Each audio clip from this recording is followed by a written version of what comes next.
7:12. I will call the meeting of the Bourne Select Board for Tuesday, January 9th, 2024 to order. Note this meeting is being televised, streamed, or recorded by Bourne Community TV.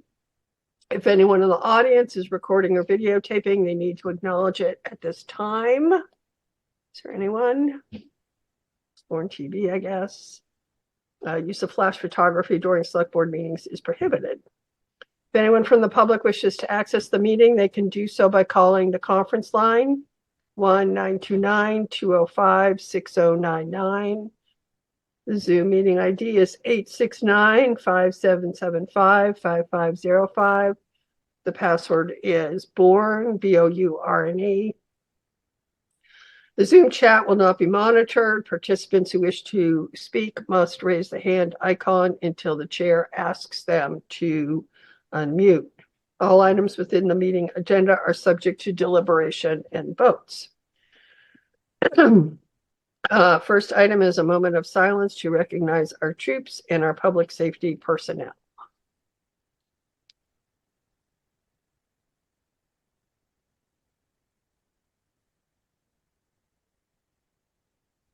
Next is a salute to the flag, which when we were doing Zoom meetings regularly, we had a flag show up, but we will just say our Pledge of Allegiance. Pledge allegiance to the flag of the United States of America and to the republic for which it stands, one nation, under God, indivisible, with liberty and justice for all. Next is reading of the Select Board vision and mission statements. MJ, if you'd like, I can read both of them. Okay, thank you, Jared. Bourne is a proud community that embraces change while respecting the rich heritage of the town and its villages. It is a municipality based on strong fiscal government with a durable economy that recognizes the rights of all citizens, respects the environment, especially the coastal areas of the community and the amenities that it affords. Bourne embraces excellent education and offers to citizens a healthy and active lifestyle. The Bourne mission: Bourne will maximize opportunities for social and economic development while retaining an attractive, sustainable, and secure coastline and environment for the enjoyment of residents and visitors. Through responsible and professional leadership and in partnership with others, Bourne will strive to improve the quality of life for all residents living and working in the larger community. Thank you. Next item on the agenda is public comment on non-agenda items. Is there anyone wishing to make a public comment on a non-agenda item?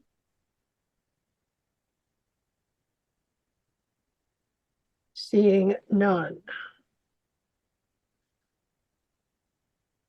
Next out is a report out on the executive session. The select board met in executive session before this meeting.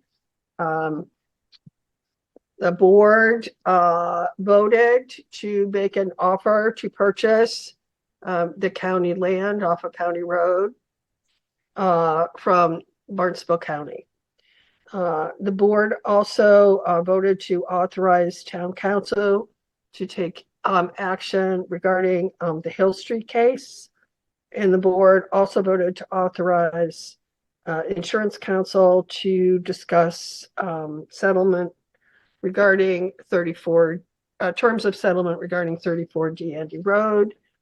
And the board also voted to approve 3 sets of minutes and retain them, and to approve and release the minutes of October 10th, 2023.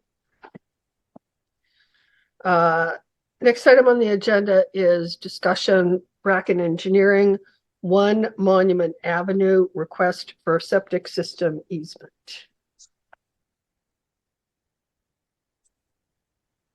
Administrator McCollum or Mr. I'll defer to Mr. Bracken to present the request. Okay. Yeah, hello everyone. Don Bracken from Bracken Engineering. Also with me is Rob Manson, the owner of the property. We're working with Mr. Manson in order to try to upgrade his septic system on his property. It's a very small lot over in the Monument Beach area. It's just over 2,100 square feet. most of the property is covered by the building itself. The existing system is still an old-fashioned cesspool, which is in the corner of the lot, barely fits on the lot. In order to upgrade the system as required, we have to put in, a current Title V system. And in order to do that, we're asking the town to consider giving a easement within a portion of the layout of Worcester Avenue in order to install a system that meets current Title V regulations. And the easement would be approximately 250 square feet, about 5 feet by 50 feet. And as referenced, the layout of Worcester Avenue, which is the road we're asking for the easement within, is 30 feet wide. The pavement inside that layout is about 18 feet wide. So the area that we need to work in for the portion of the septic system that will be within the layout is going to be in the grass shoulder, which is about 6 feet wide on our side of the property. There has been precedent in the past, few projects that we've worked on where the town has created an easement. We realize it does have to go to town meeting. But what we're here for tonight, I think, is to get any feedback or any support in order for us to go to the next step, which would be to do the soil test, design a system, get that approved through the Board of Health and reviewed by them. The system will be an advanced type treatment system, innovative alternative system, which treats the sewage much greater than a standard Title V system. And the reason we're using that is to be able to get the leaching field smaller than what would normally be required. By putting in one of those systems, we're able to do that. So again, we're asking for your consideration. We did submit some preliminary information for your review. And if you have any questions on that, I'd be happy to answer it. Thank you. Thank you. Any questions from the board?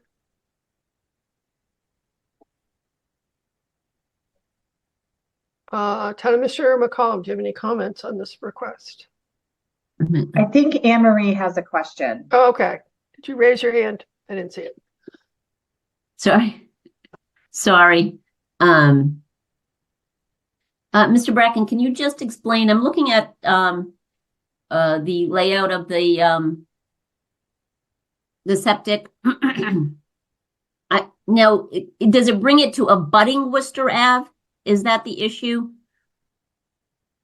The new layout of the septic abuts up against Worcester Ave, and it still remains on what you referred to as the soft shoulder of the property?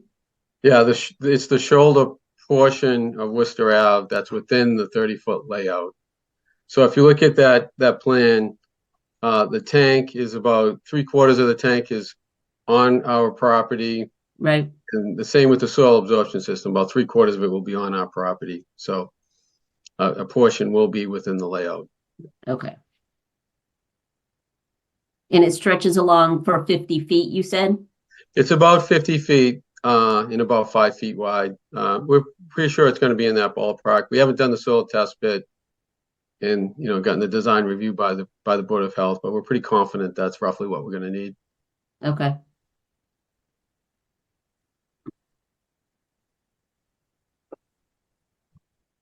Marlene, do you have any comments? Yes, so thank you. Town staff, including DPW, my office, and the health department, has had preliminary review of this. And we will, if the town chooses to move forward with it, we will need information about the shoring. The excavation will be very close to the paved surface of the road, and we'll want to, understand how that is going to be shored. From the staff perspective, this is something that we can certainly continue to work on and facilitate if it's the board's desire to proceed. No matter what, the easement will need to go to the May town meeting for approval. So there is, I mean, there is a little bit of time to discuss it in more detail, but we wanted to bring it forward to you as soon as possible to get it on your plate. And then if you decide as a select board that you want us to pursue this, we'll obviously can bring it forward as a town sponsored article. So we don't have to worry about it, be coming up through the petitioned process. Correct. Okay. Any other questions from the board? Peter, do you have your hand up? Yeah, I was just going to make a motion to support the request of Donald Bracken. Could you hold off on that, please? Because we have other Yep. people commenting, and I have some comments. So I'm not ready really for a motion yet. Okay.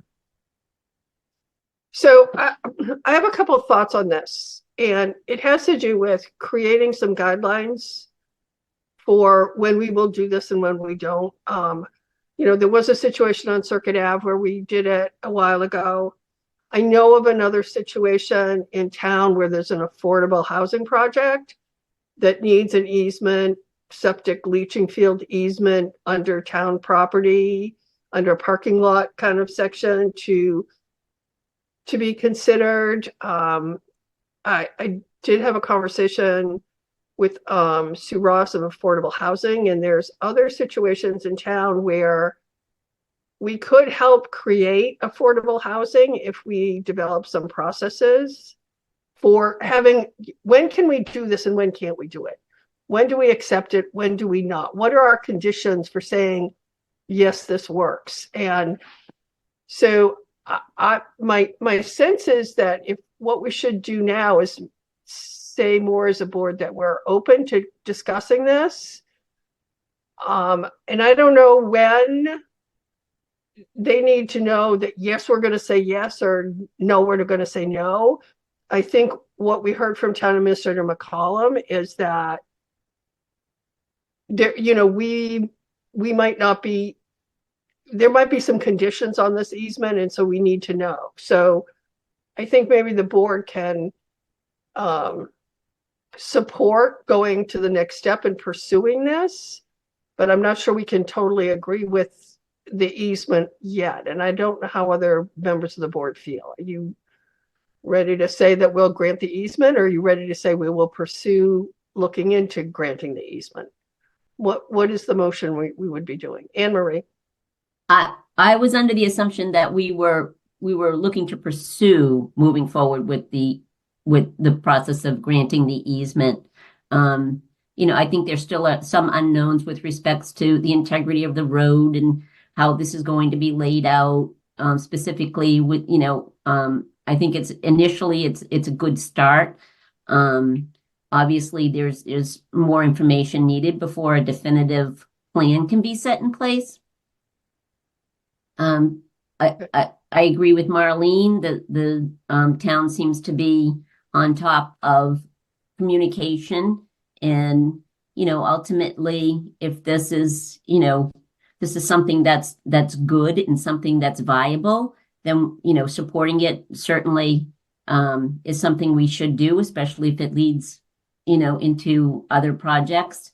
And but again, I know I looked at the past projects that had these types of approvals. I'm not privy to, any detailed information with respects to how those decisions were made.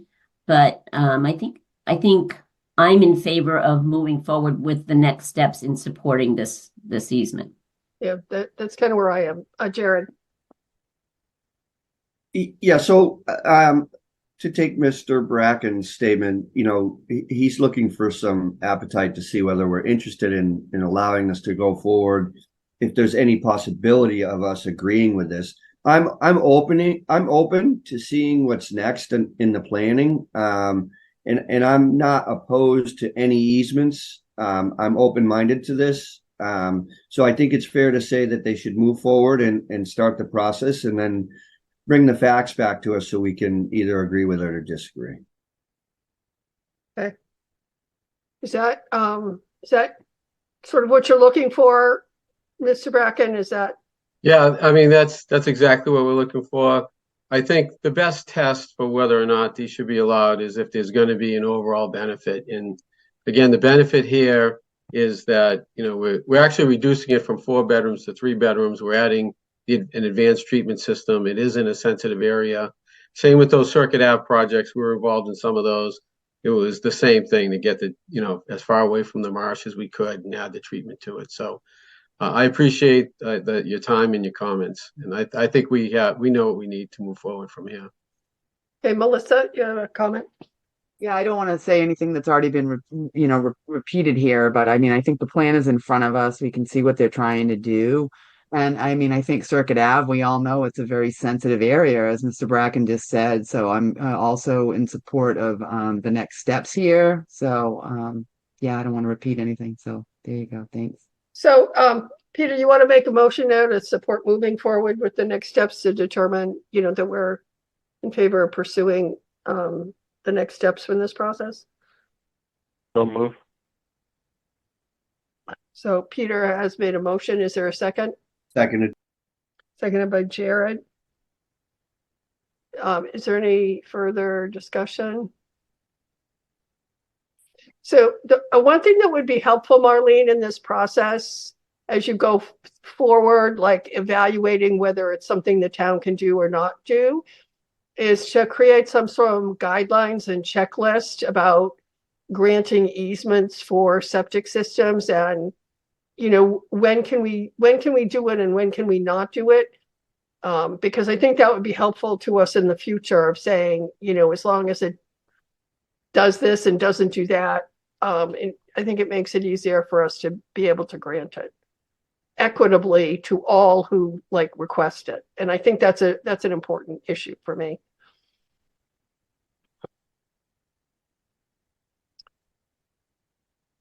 Okay. Very good. If there are no other comments, this is we're on Zoom, so it's a roll call vote. So let's see who's first here. Melissa. Why, yes.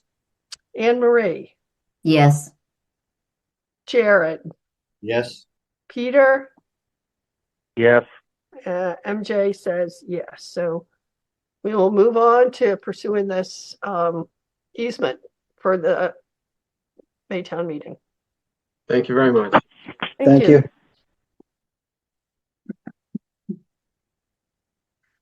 Okay, next item is the town administrator's report. Thank you. So first of all, this evening, I would like to remind everyone that it is time to renew their dog licenses. The bylaw has recently been changed and the town will not be sending out reminder notices. We did have a number of upset residents last year and received some negative feedback about that change. This year, we are trying to get the word out using the message board, social media, and the town's website. If you can please help us spread the word and encourage people to register their dogs by March 31st so that they are not charged the late fees and penalties. Registration can be done in person, online, or by mail. If anyone has any questions about registering their dogs, please reach out to the town clerk's office. I'd like to provide you a brief update on the next steps for filling the vacant recreation director position. I have made some updates to the job description, which are currently under review by the union. We will be finishing negotiating those changes shortly, and then the position will be posted. I do intend on creating a broad interview panel to review the candidates and have invited the chair and vice chair of the Recreation Committee to help us with that process. In the meantime, Ms. Matthews, the assistant director, is doing a wonderful job keeping as many programs running as possible. We will do our best to limit any negative impacts to the public, but do ask for people's patience as it is now a one-person department until the vacancy is filled. Unfortunately, the Council on Aging has had to unexpectedly suspend their cafe program due to personnel changes. The Council on Aging and HR Department are working together to resume that service as soon as possible. I have had the opportunity to speak with a representative from the Foundation to Combat Anti-Semitism, and more information about their campaigns is available at standuptojewishhate.org. I have also requested time to speak with the Anti-Defamation League, but have not yet been able to schedule that. However, as you may be aware, the Massachusetts Municipal Association is placing a strong emphasis on diversity, equity, and inclusion, and the significance for municipalities during the upcoming annual conference. A DEI workshop will be offered twice on Friday and again on Saturday. For those of us on the board and on staff who are able to attend the conference this year, I encourage us all to go to this workshop at some point in our time. Then I recommend that we set aside some time to discuss what we learned together as a group, and then the board can determine how to best move this conversation forward in the upcoming year. The Cape Cod Commission has shared their draft regional housing strategy for public comments. It is available on their website, and I encourage all interested parties to review it and send their comments back to the Commission prior to Friday, January 19th. The town of Bourne has closed with Anna's Pals on the Hoxie School, and the property has been officially turned over to begin its next life as a summer retreat for children with severe autoimmune illnesses. As you may remember, we had a fairly significant storm in mid-December with a strong tidal surge. We have assessed the town's marinas, and it appears that we only experienced minor damages as a result. And we'll be back out again tomorrow to check for damage after tonight's storm. We've completed another round of sampling in December at the community building for the soil remediation cleanup project. The data indicates that the trends are moving in the right direction with high dissolved oxygen and lower levels of volatile petroleum compounds at all the test locations. We will continue to monitor the site in accordance with the DEP standards with our LSP, and are hopeful that we will be able to close out the site by the end of calendar year 2024. And finally, for calendar year 2023, ISWIM has diverted a total of 8.22 tons of food waste as part of their program, part of their food waste diversion program. Thank you. Thank you. Next item is consent agenda. We have disclosure statement submitted by Tony Catrino of the SciTech Committee, appointment of Melissa Healy to the Cultural Council until a new member is appointed, appointment of Planning Board member to the Wastewater Advisory Committee, John Duggan Jr., acceptance of $500 donation from Wings Neck Trust to the Fire Department, donations made to the Council on Aging, declared DPW copier surplus, and winter fun run event date change from January 7th to January 14th, 2024 due to inclement weather. Is there a motion to approve the consent agenda? So moved. Motion by Anne Marie. Is there a second? Second. Second by Melissa. Is there any further discussion? Seeing none, we need a roll call vote. Anne Marie. Yes. Melissa. Yes. Jared. Yes. Peter. Yes. MJ, yes. It's unanimous, 500. Next item is joint with the Finance Committee for the Town Administrator FY25 budget message and presentation. Do you want to call the Finance Committee to order, Jim? Yes, thank you, Madam Chairman. One member is excused, Rich Lavoie, and we'd like to welcome our newest member, Carla Emmons, here today as well. Okay. Thank you. Welcome, Carla, otherwise known as M. Emmons, iPad 2. Yeah, that would be me. I have to change the name. I didn't know it was so visible. Hello, everybody. All right, then. So 7:37. Sorry for the delay to our executive session. Okay. Turn it over to Marlene. Thank you, everyone. I am going to share my screen so you can see my slides. I'll do my best to try to see all of you too, but for the select board members, if you have a question, if you can just interrupt me while we're on that slide, please just let me know in case I don't see a raised hand. So let me pull up the slides.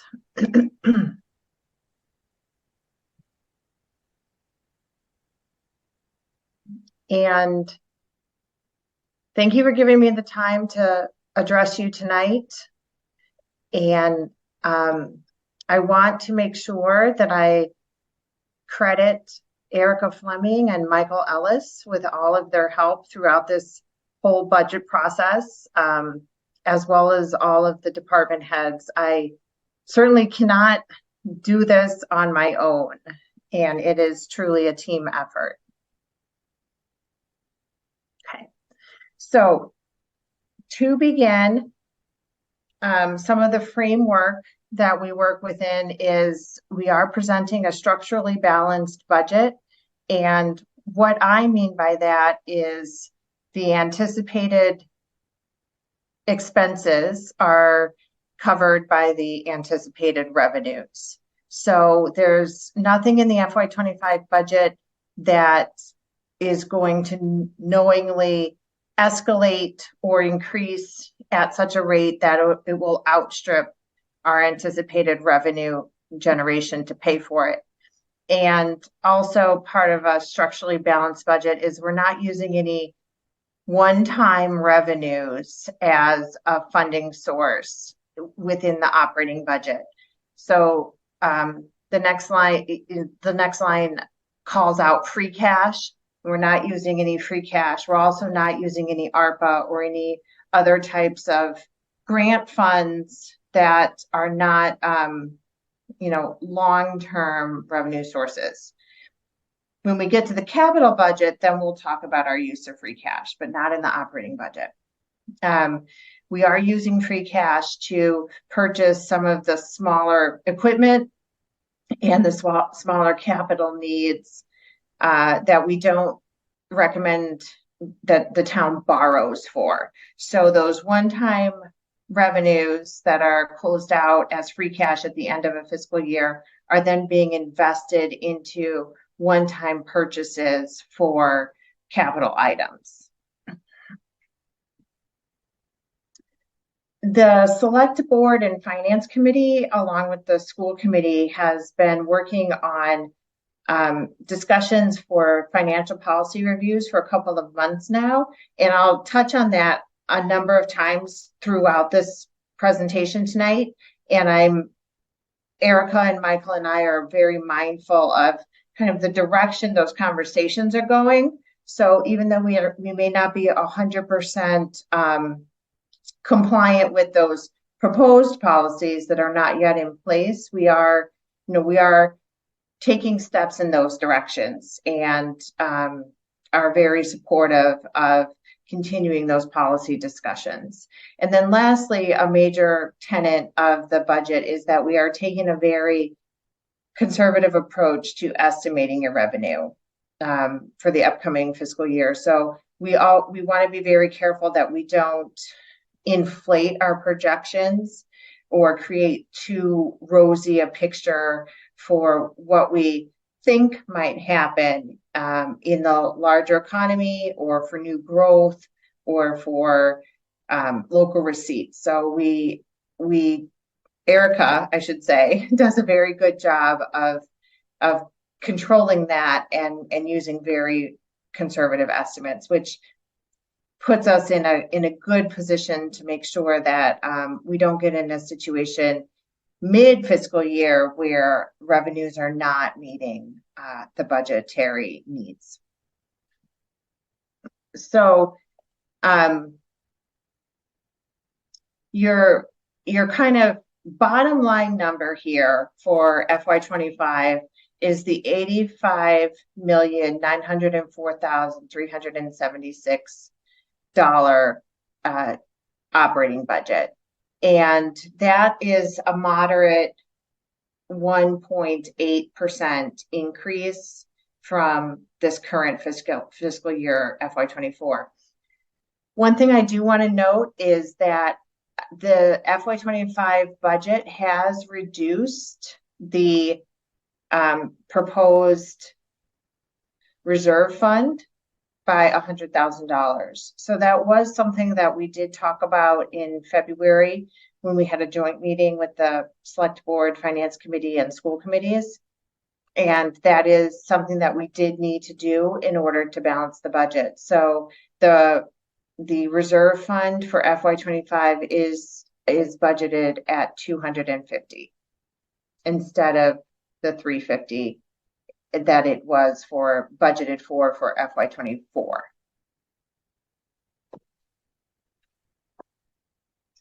Some of the assumptions that we are making when building this budget is we're level funding state aid, and that goes back to the tenet of conservatively estimating our revenue. So we're not building this budget counting on anything more from the state. The collective bargaining agreements for all union positions are still in place. FY25 is the last year of the current contract. All of those CBAs will be open again for FY26, but for FY25, we have certainty as far as salaries and wages for those collectively bargained positions. As part of the discussion with the school committees at the joint meeting in November, there was a general consensus that we would try to hold our costs at a 3.5% increase over FY25. So this budget that you'll see tonight is holding the Bourne Public School Department's budget to a 3.5% increase. And Dr. Joe and I have discussed that, and they are not done with their budget yet. Their budget is still in process, but that's certainly a shared collective goal between the town and the school department.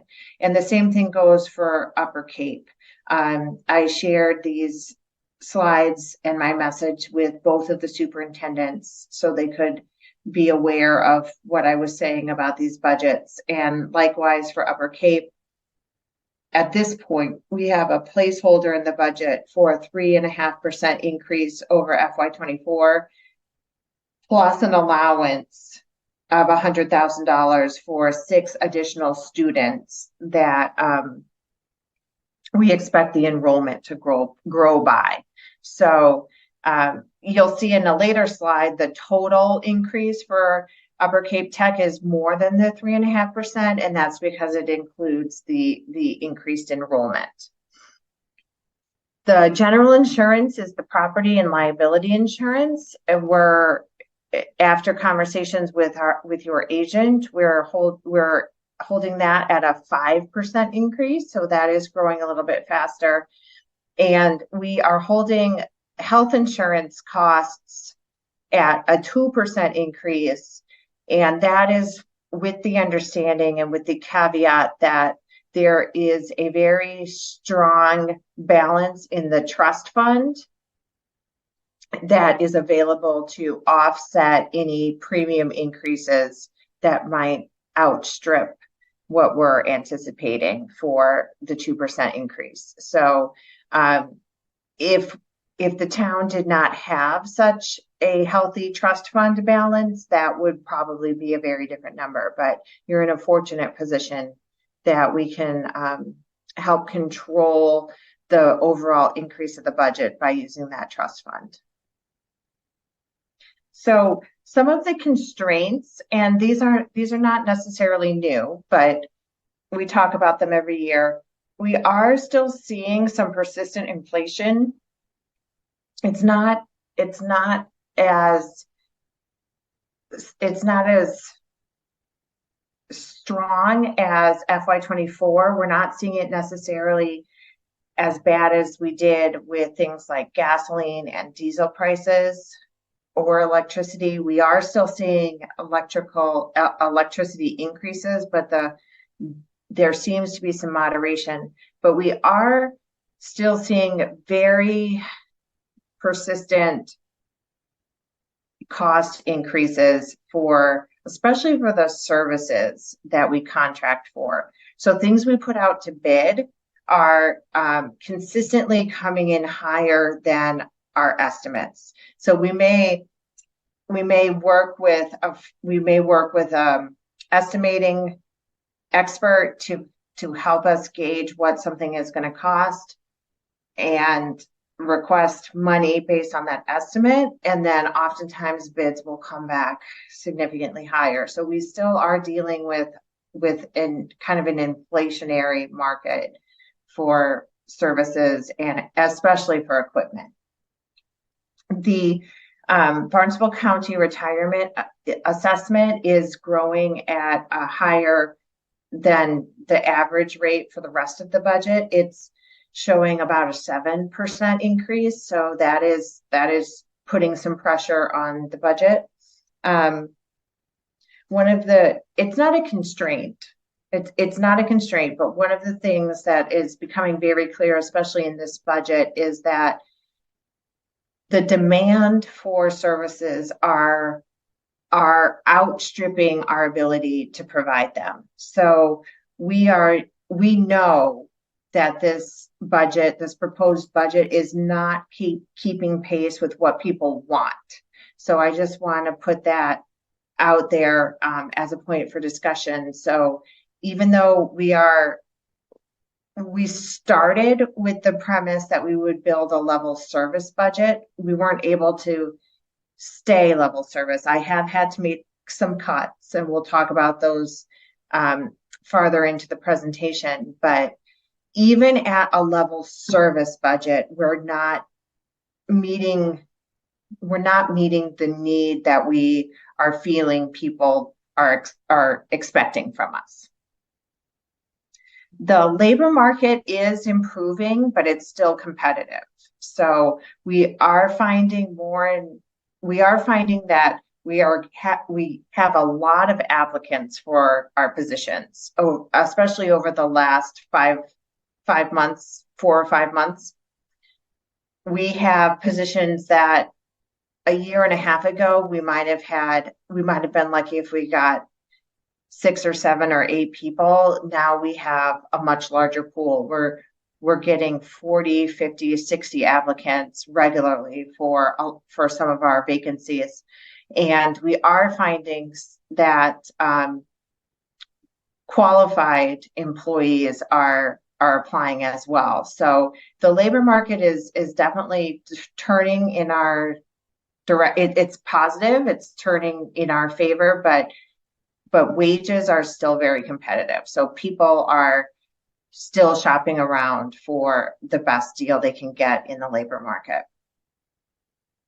We've talked a lot in the policy realm on the OPEB funding policy, and this is on here as a constraint or as a pressure on the budget, but it's a good pressure to have, and it helps fund the liability, and it will certainly help long-term with your bond rating. And it's a very wise move, and I'm certainly not advocating that we move away from funding OPEB. However, how the mechanism the logistics of how we're funding OPEB right now are putting pressure on the operating budget. So in this budget, you'll see that OPEB is growing, is increasing at about a 10.7% increase for FY25. So if we're trying to keep our school costs and our town costs contained to 3.5%, and we're making cuts and we know we're not meeting what people want, then we're shifting our payments in a respect in this budget to funding the OPEB liability. So again, it's not a bad thing, but it's something that we have to continue to talk about, because it is going to, the way the policy drives the increase year over year, it's going to continue to put pressure on our ability to provide daily services. So here's kind of the breakdown of the revenues by source. And obviously the budget is very, very dependent on property taxes. That's really not a surprise, I don't think, to anyone here. State aid is a very moderate at 12%, and that's not a bad thing. Some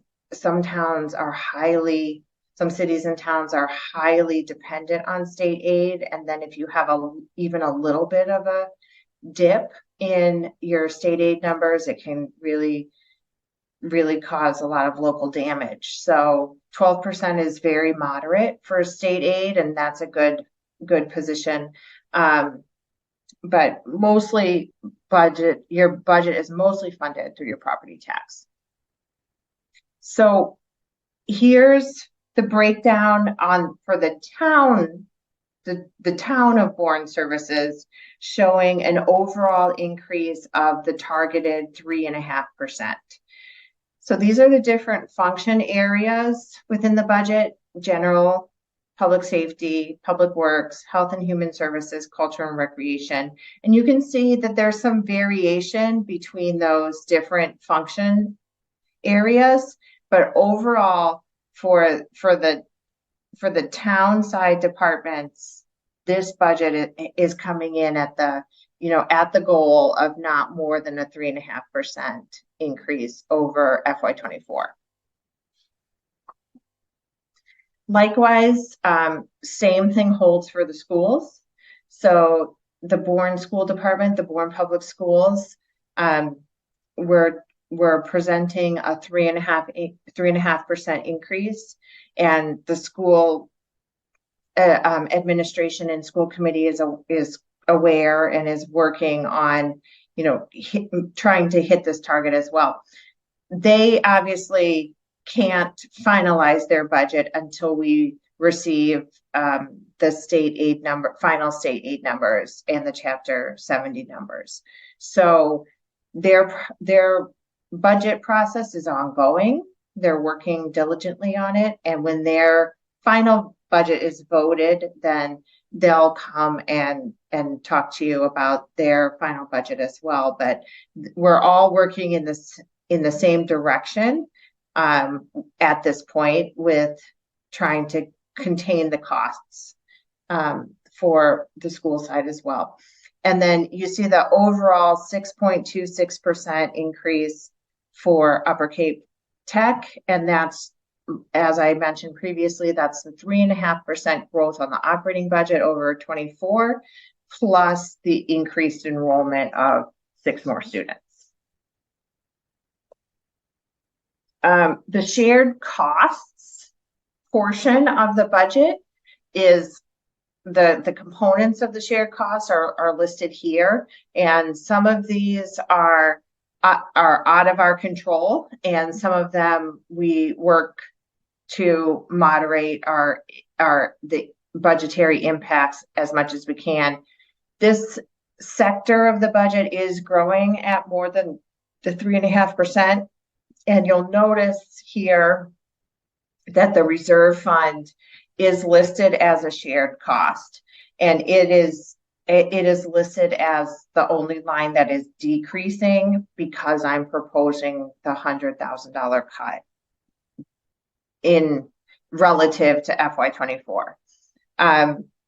Public utilities is growing, and a lot of that is electricity charges, and these are all of our town and school buildings, all of our streetlights, all of our electricity needs are in shared costs. And we are under long-term contracts for our electricity rates for the generation side.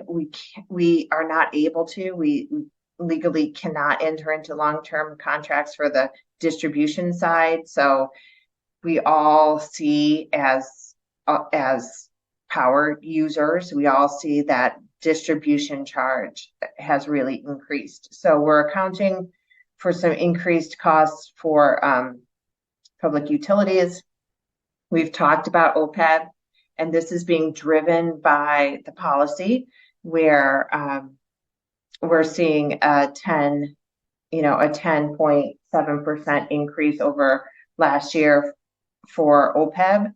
And then the Barnstable County retirement is growing at about the 7% that I mentioned earlier. So some of these aspects of this shared cost sector are growing at a higher rate than the rest of the budget.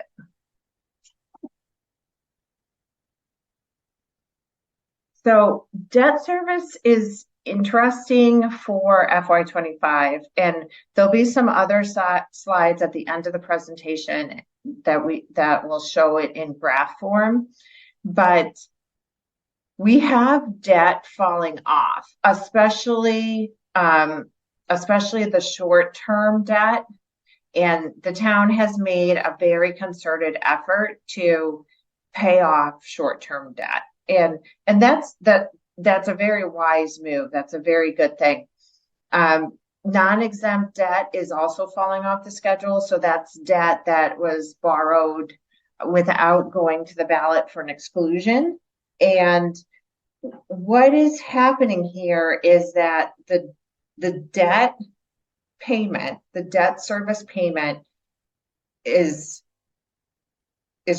being reduced based on we haven't had to borrow recently for a lot of projects. And so over time, your debt service is falling off and your debt service is going down as a part of your budget. And this is being eaten up by the operating costs.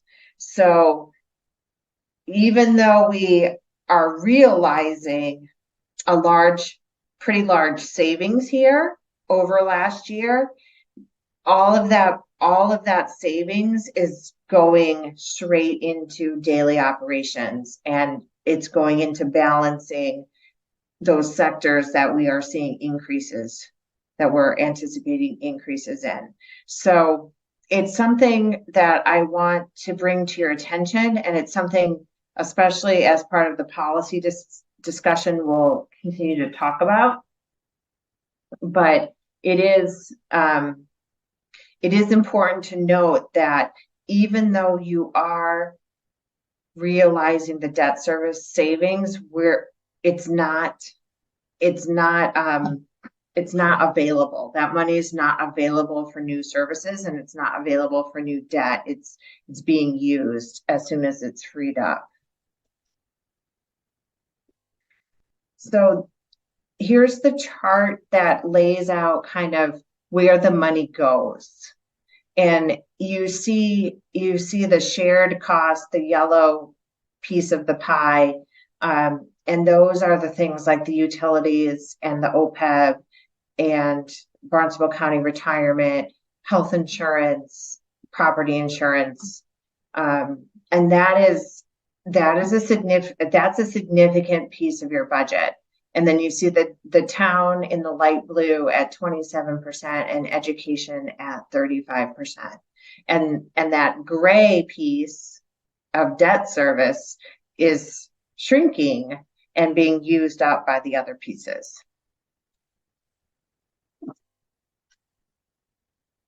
So let's talk about capital for a couple minutes.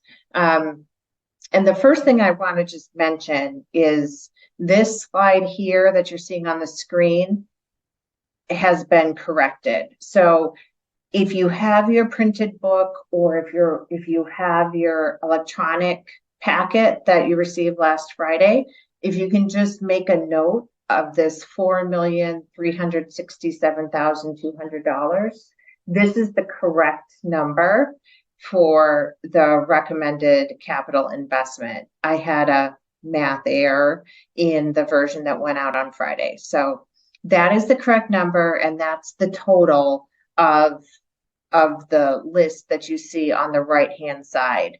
And the capital projects this year have been reviewed and recommended by the Capital Outlay Committee. Their report is in the budget message as well. And the select board has already reviewed the capital requests at a preliminary level. And unless things change, if things change, we'll certainly come back to the select board, and then finance committee will review the capital projects very early in their budget review process this year as well. Nothing is really too out of the ordinary. The largest project is recommended for borrowing, and it is $2.1 million for the wastewater treatment plant at the school campus.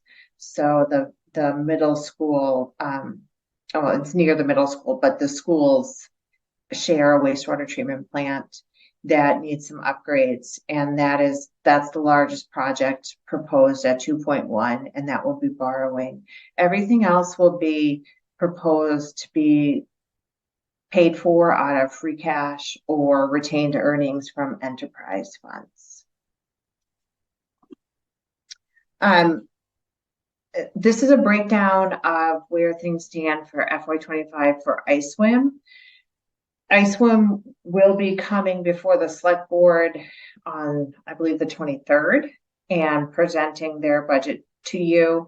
But as a preview, I guess, they continue to operate. They're very busy. They continue to operate extremely strongly, and you can see that in their expense line growing at 11%. So a lot of their expenses are directly tied to the work and the fuel that it takes to power their equipment and the costs associated with moving the materials, either at the landfill or at the transfer station. So they are trending towards having another very strong year in FY25. And of course, their revenues are expected to increase to reflect that increased activity as well. So the sewer enterprise fund is a little bit like the general fund budget this year, in that it's showing a reduction in the capital assessments. And that's what's driving this decrease in the total expenses. So FY24, when we were speaking, we were talking about a year where there was a lot of debt and there was going to be kind of a pinch on the ratepayers because of all the debt loading in.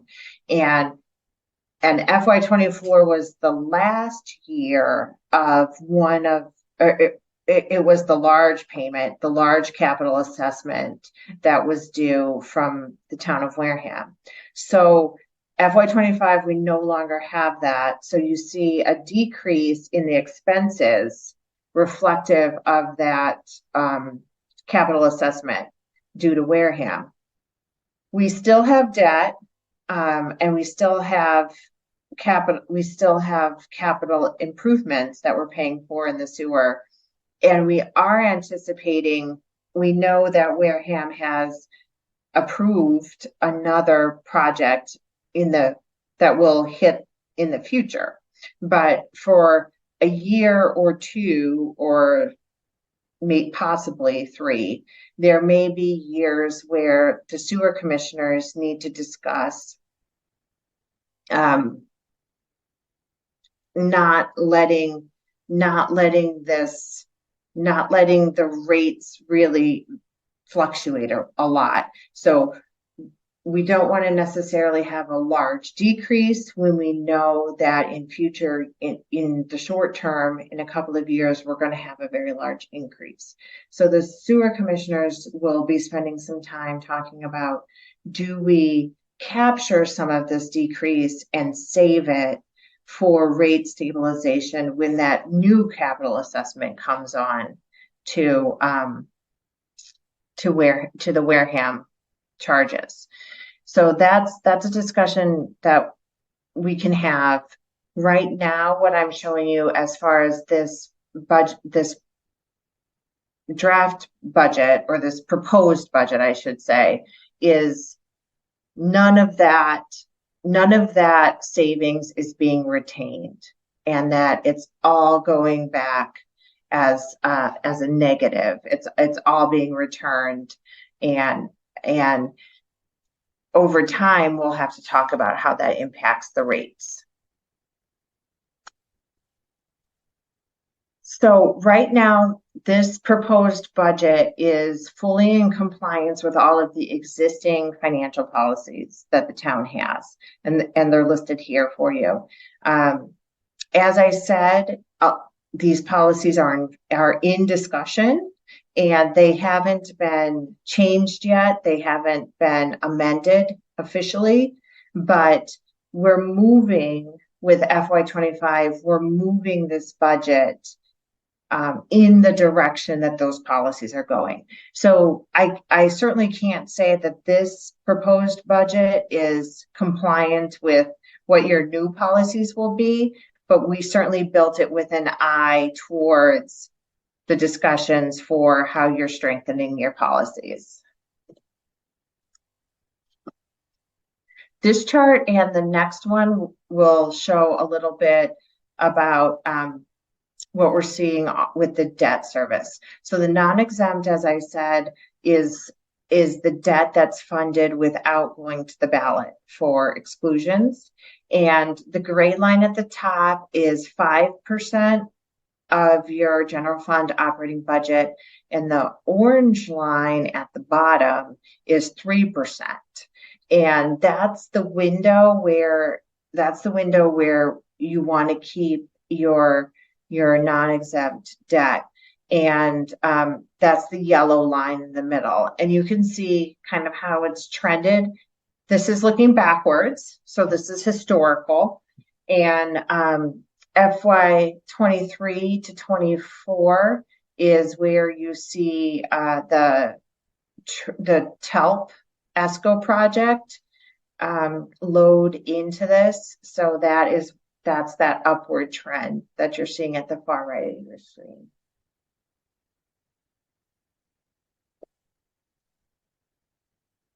Oh, hold on 1 second. Okay, there we go. So, and so if this slide was looking backwards, this is your historical trends. This slide is looking forward. So this is your projection as things stand right now.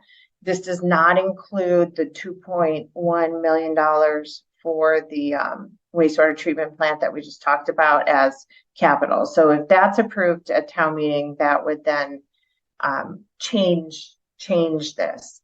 But this shows you over time how the debt is coming off. So the debt is decreasing. It's coming off the schedule. It's being retired. And then it shows you kind of how it flattens out for the long-term debt. So I know that with the select board, we've been talking about the budget for a number of weeks now, and we've had the joint meeting back in November. So which I truly do appreciate. It's very hard to build these budgets in isolation without kind of understanding what people are thinking. So in order to maintain the town side piece of the pie to grow at not more than 3.5%, this is what I've removed from the budget. So I've cut in this budget that you're seeing today, $10,000 from human resources, and that is for employee training and development. I've limited the cut to Department of Natural Resources to $2,000 for repair and maintenance. I've cut the town administrator budget by $17,000, primarily for contracted services, travel, and recording secretary budgets. I've reduced the library by $3,400, which once we get the cherry sheet numbers, hopefully we'll see an increase to library where this will be able to be restored. And then in FY24, we added quite a bit of money, $7,500 for it. We added that. That was new money that was added for porta potties. And once we got into the season, we realized we didn't need that much. So I'm backing that out of the proposed budget for FY25. So that's already what's been deducted, along with the reserve fund cut of $100,000. And some of the things that I want to put in this budget, or the departments want to put in this budget, or people have talked to me about this budget, are in this top box here. So these are necessary and they are wanted, but they are not funded given the budget constraints. So another full-time building inspector is, I think, a very high priority for the town. Another police lieutenant, which we have talked about in the past with the addition of the body camera program, will be necessary at some point. I know that there is a desire for additional DPW staff, especially for fields and grounds. And I know that the department is really looking for additional funds for repair and maintenance of equipment and vehicles. I know that there's a strong desire for additional recreation services and additional staff in the recreation department. And depending on the town's ultimate decisions with watershed permitting, it may be necessary to talk about what type of budgetary impacts, if the town is going to proceed with watershed permits, what will we need to have in place? Also not in this budget and not related to the money side of the budget, but complementary. At some point in the spring, I'm foreshadowing a little bit, but I am intending to come before the select board to talk about 2 departmental reorganizations. I don't have a final recommendation yet tonight, but I will be talking to you about what the long-term direction should be for IT. And the other one is, I'm going to probably be coming forward to you with a recommendation that emergency management be folded into one of the public safety departments, most likely police. So right now, emergency management is kind of separate outside of the chain of commands of any of the chiefs. And that is something that I think, if that is more coordinated and consolidated, would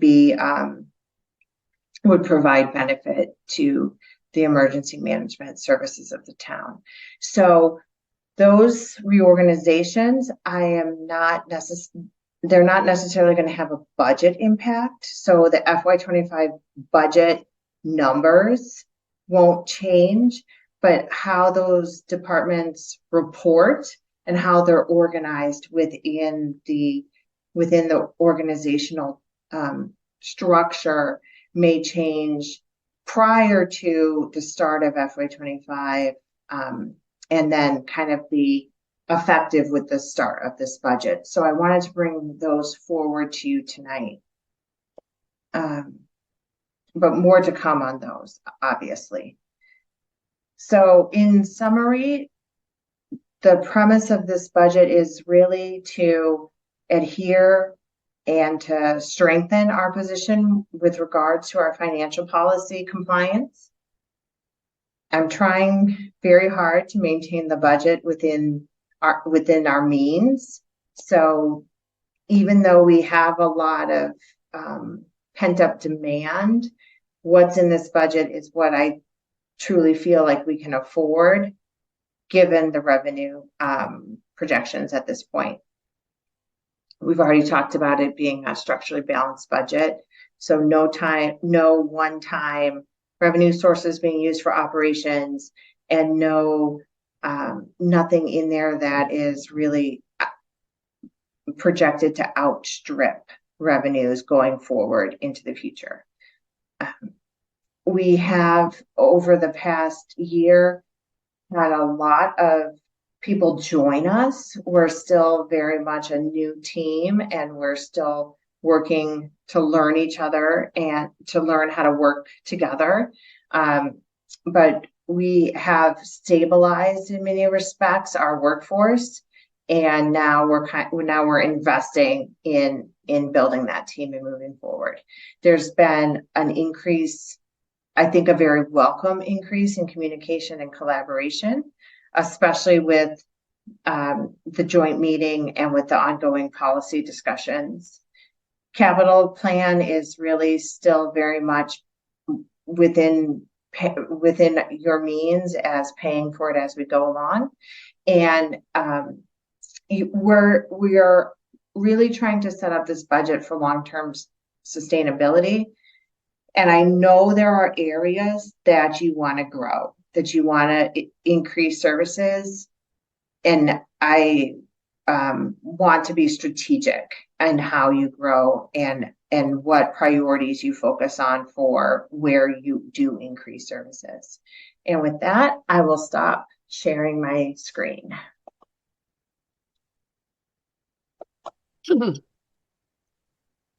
Right. MJ, I'm happy to answer any questions. Thank you. That was a excellent presentation, very concise and clear. And I think we could all understand exactly what you're trying to accomplish with this budget. So thank you. And thank you, Erica and Michael, too, for working with you and getting it all together so that we can get everything that we need. Are there any questions from the select board? Anne Marie. Thank you. Yes, wonderful presentation. I think this is more, I don't know if it's a question or just a comment when you, excuse my voice, I'm going to lose it. So I'll try to talk really fast before I lose my voice.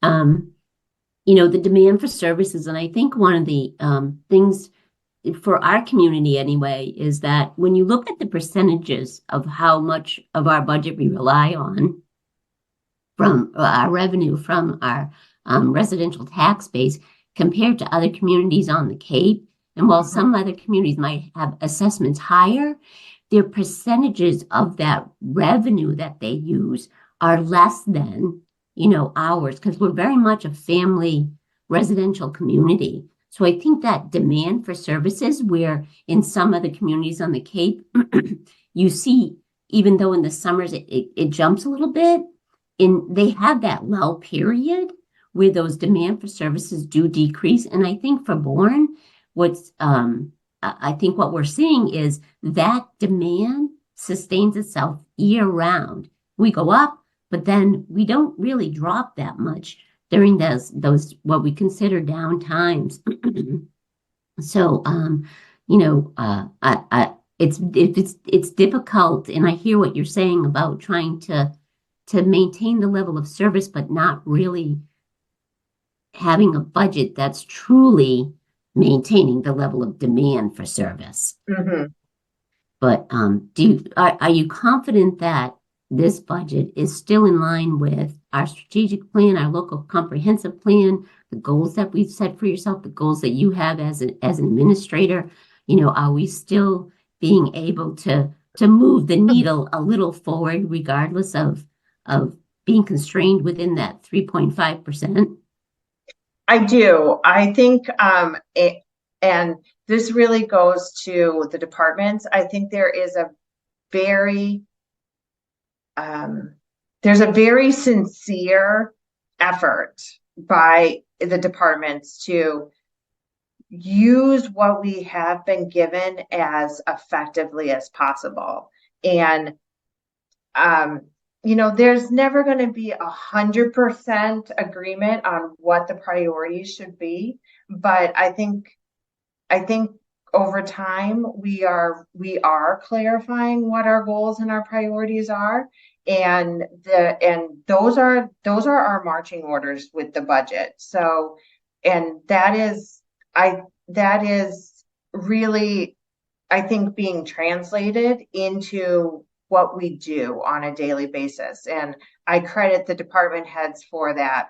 It's not at all a case where people are kind of set in their ways as far as the department has always functioned, that like this is what we've always done and we're not open.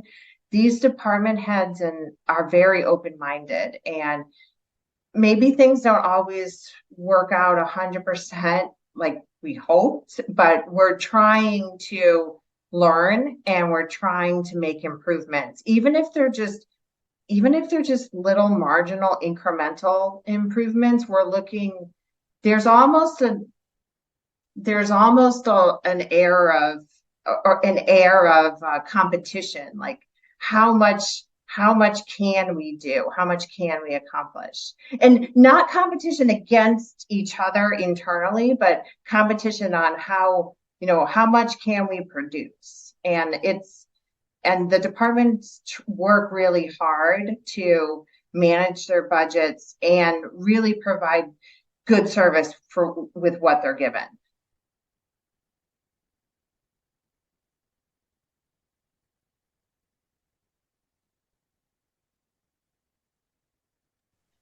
Any other questions or comments from the select board?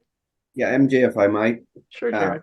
I'd just like to say, Marlene, that was a good presentation. Very understandable, very clear and concise. And it's very appreciated. And again, this new process of spreading it out over time has really worked well. And I do appreciate that. Thank you. Thank you. Okay, anyone, Jim, you want to ask anyone from the finance committee if they have any comments or questions? Certainly. Any finance committee members have any comments or questions?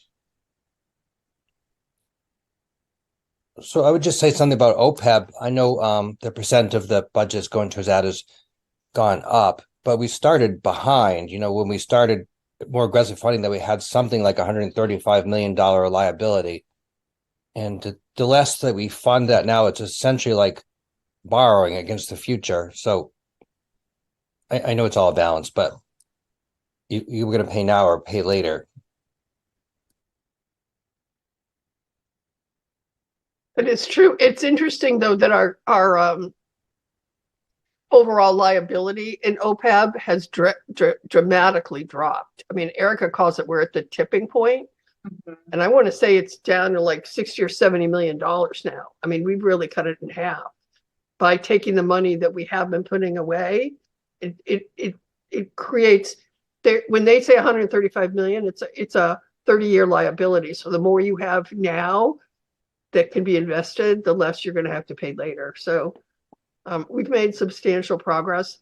And the other thing is we're working on a plan for the pension. So the pension liability is set to, I think they're aiming for 2032 for the pension to be fully funded. It may have moved out a couple years, But once that happens too, we can shift some of that. That's a significant piece of money that we can shift towards OPEB also. So I think we've made tremendous progress. I think it's the town's done a really good job for that. Mhm, mhm. So, all right then. Anybody else? Okay, thank you so much, Marlene. This was very good presentation and very comprehensive and really covered everything, especially the major points of what we're trying to accomplish strategically with the budget. So Thank you. Thank you. Thank you. So may we have a motion to adjourn the finance committee?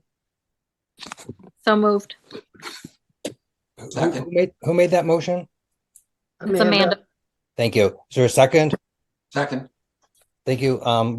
Roll call vote. So Amanda, Yes. Tom, Yes. Kathleen, Yes. Wayne, Yes. Priscilla, Yes. Carla, Yes. and I would say yes. All right. Thank you. Thank you Thank very you. much. Have a great night, everyone. Thank you. Okay, Marlene, our next item on the agenda is non-departmental budget review. You want to just go through those budgets or? Yes. So I'm gonna run through them, and if you want to ask any questions or go into details, just interrupt me, and I'm happy to kind of direct you to the page in your packet and we can get into the details. So town reports, I'm not recommending any change. So that's a 0% change. Town meeting, no change from FY24. Select board, no change. Audit, no change. Legal, no change. So postage and copy machine, I'm recommending a 12.5% increase. And this is for postage. Postage rates are going up, and we have significant mailings that we do. And this is a budget line that we continuously need to add money to. So I am recommending an increase in postage. We are looking at the copy machines. It's kind of a patchwork. It's not showing up as a budgetary change proposed for FY25, but in the background, we're doing the analysis of what do we own, what do we lease, what do we need, what don't we need, what can we renegotiate. So that's happening in the background too, and may lead to budget changes in the future. But Buzzards Bay Action Committee, that's no change. Telephone budget, I'm recommending a 29.6% increase. And some of the reason for this increase is as we go through the departments, we're finding departments that have their cell phones buried in their expense lines in their department budget. We're taking those out of their department budgets and we're putting them in the town-wide telephone account. The other change is we have done a phone upgrade to our office phones, so we're E911 compliant now, and the new service agreement has some increased charges. So telephone is going up. Street and traffic lights, I'm proposing a 49.3% increase, and that is reflective of the contract that the Cape Light Compact negotiated with the new vendor. So we started, FY24 was the first year with the contract, and FY25 is the second year with the contract. And that is reflective of the increased charges associated with the service calls to our street and traffic lights. No change for SWAP. No change proposed right now for veteran services. I don't have the final numbers yet on veteran services, but that information will be forthcoming throughout the month. So veteran services may be something that there's an adjustment for in the future, depending on Bourne is in a group with Upper Cape, with other Cape towns for our veteran services. And we have not received the final assessment on that. No change on the VNA, no change on Historical Commission, no change on Archives Committee.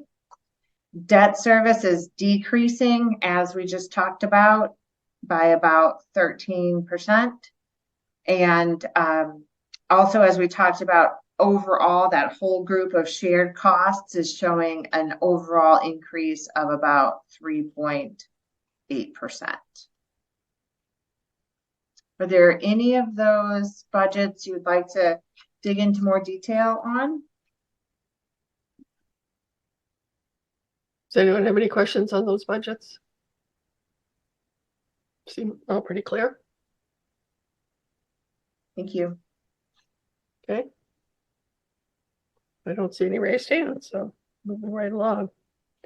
Okay, next item is authorize the town administrator to execute a 5-year extension per the terms of the June 24th, 2013 intermunicipal agreement between Bourne and Falmouth for solid waste management services. Thank you. So in your packet, there's a copy of the agreement that the towns entered into in 2013. And on page 2, like right in the middle of the paragraph for the term, the contract states the town of Bourne hereby provides the town of Falmouth with 1 5-year renewal option under the same terms and conditions as contained in their original agreement, with the exception that Bourne's offer to renew is contingent upon sufficient capacity.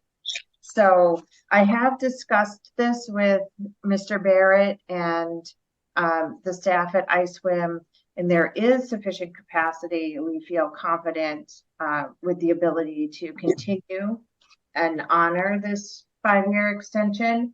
Nothing in the agreement changes. Nothing is being renegotiated. It's just extending the status quo between the two towns for another 5 years. The agreement provides for the timeline. Town of Falmouth has to notify us by December 31st, 2023, which they have done. And the town of Bourne shall have no more than 60 days to respond to their notice. So Dan and I recommend that we continue with this partnership and this agreement and enter into the extension. And if you agree with that recommendation, then if you want to authorize me to extend that with Falmouth, I will be happy to do so. Or if there's more information that you would like, I'm happy, of course, to gather that for you as well.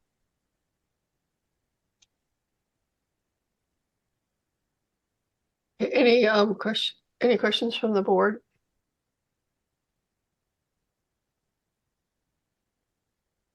Do you know, Marlene, I think someplace I saw in there that the original price per ton was like $58. Do you know what it is now? So January, what is this? 24? Yeah. January 1st, 2024 to December 31st, 2024. The price based on the escalator in the contract is $72.43. Okay. That some of that escalator wording was a little bit confusing because it said based on CPI, but not to be more than 2.5% or less. And I wasn't sure if it was, if it was still working, but that seems like reason, at least they're paying more than they were like. Yes. And then this is at the end of this 5-year term, there was an extension. We'd have to sort of like renegotiate. I mean, we could extend it, but it's not an automatic one based on the same terms. Right. This is the only extension for this contract. If the parties want to continue the relationship past December 31st, 2029, you would enter into new negotiations. Okay. Thank you. Anyone have any questions about the contract? So you want us to authorize the town administrator to execute a 5-year extension for the terms of the original contract. Is there a motion to that effect? So moved. So moved. Motion by Jared. You want a second, Peter? Yes. Motion by Jared, second by Peter to authorize the town administrator to sign the extension. Is there any further discussion? Seeing none, we have a roll call vote. Anne Marie? Yes. Melissa? Yes. Jared? Yes. Peter? Yes. MJ, yes, 500. I think this has worked out well for both communities, so thank you. Okay, next. Policy, second reading, special events. Are we going to have Liz take on this discussion, or? Well, actually, yes, sorry. Liz Hartsgrove, the Assistant Town Administrator. Good evening.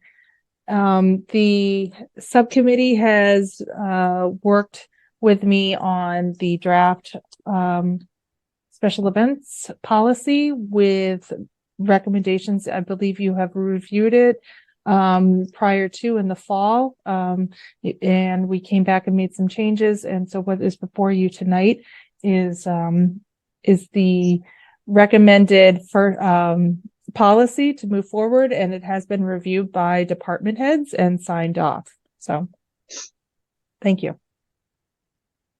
And town councils looked at this also, right? Yes, have we had town council look at this yet? Not yet. Okay. Not yet. So are we considering this second reading and then it goes to town council? Yes. Is that what we're doing here? Okay. Any questions from the board? I do want to mention one thing here. If we all recall, there was someone who came to our to public comment and talked about the onerous need for a license for being a one-day vendor license. And Liz worked with Chief Esep on creating as part of this policy a 1 day. Can you just explain a little bit about that, Liz, so that people understand exactly what this one of the things that we were able to accomplish here? Sure. So yes, it is called a 1 day hawker peddler license, and there's a difference between hawkers and peddlers. Hawkers are somebody that is actually stationary, and peddlers are more, they move around, like the typical, you see the peddlers in the buggies going from house to house type of thing. And that is still traditional in Mass General Law on the definition that it must be continuously moving unless it's at a point of sale.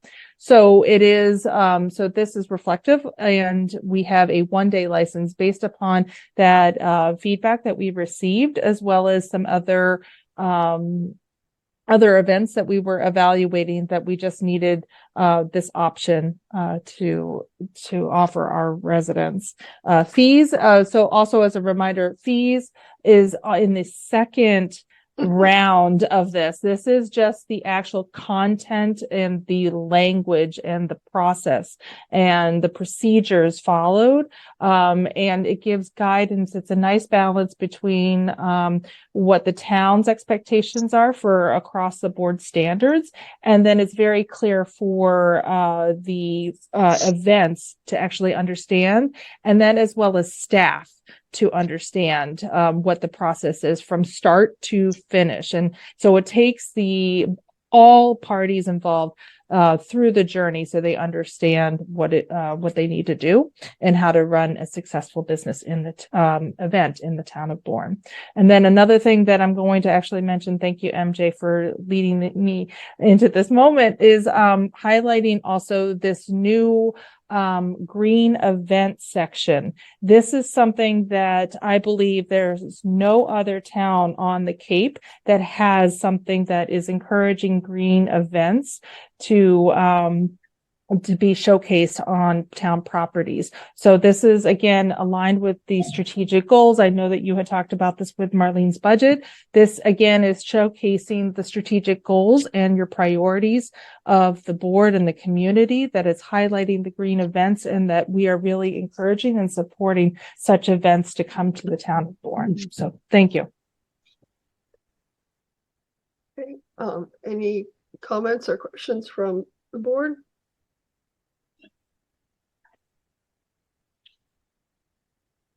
MJ, if I just one quick notice, I am pretty happy with that feedback and the return on the process for the 1-day licenses. And it's important to notice in there that they can get a 1-day license for up to 10 calendar days, so you can get 10 of them in a year. So that's actually very handy. They may only do 2 weekend projects through the year, and that's enough days to cover. That's actually a pretty good find right there. I mean, I'm glad that we processed that and figured it out. So thank you.